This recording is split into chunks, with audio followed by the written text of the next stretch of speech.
Incest was practiced by ancient Egyptian royalty. Mothers married sons and brothers married sisters to keep the power and the money all in the family. Like their pharaonic ancestors, the British monarchy have a long history of incestuous inbreeding.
Heartbeat away from the presidency is actually a blood relation. He's President Bush's ninth cousin once removed.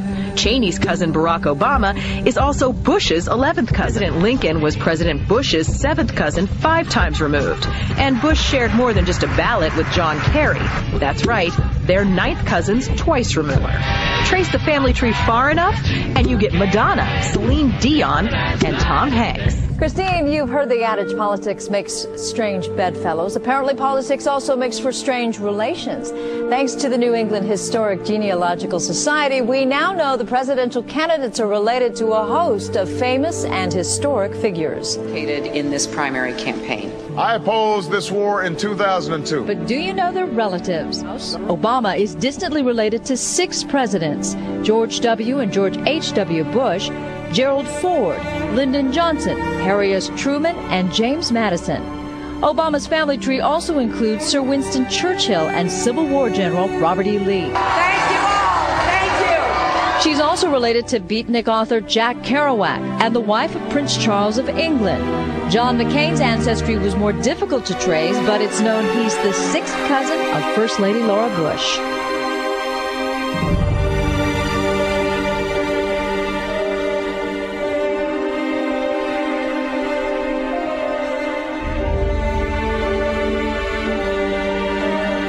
Dark Lord Sauron forged in secret a master ring to control all others. And into this ring he poured his cruelty, his malice, and his will to dominate all life.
You helped our nation celebrate its bicentennial in 1976.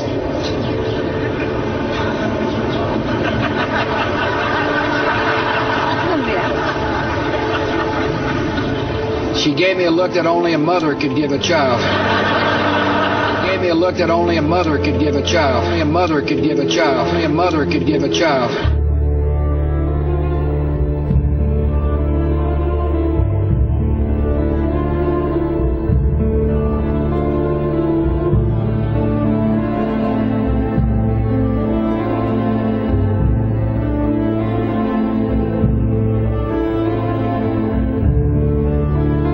She gave me a look that only a mother could give a child.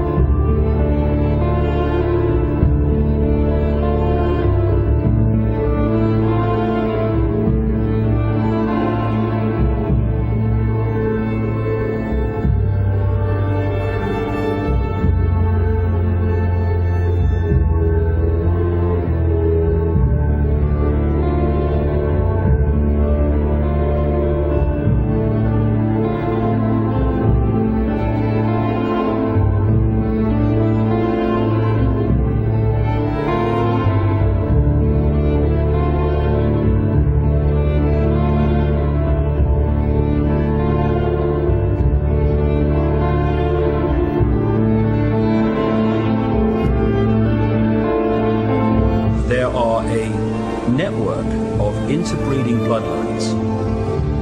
What I call it, and what they call themselves, the Illuminati, which comes from the illuminated ones, have come through history. And as people began to reject overt, in-your-face dictatorship, they became the people who ran the system. It's all about genetics to these people. They're like horse breeders. Diana basically called herself the Windsor's broodmare, as she was brought into the web merely to be the vehicle to give birth to William. You'll look at the Bushes and people like that, and they look like you and me.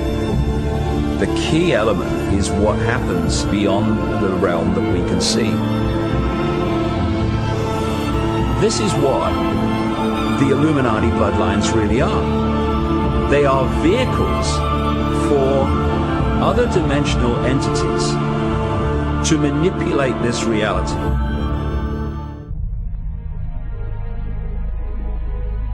To understand it, you have to research so many different subjects and then fit the strands together before you go, wow, so that's what it's all about.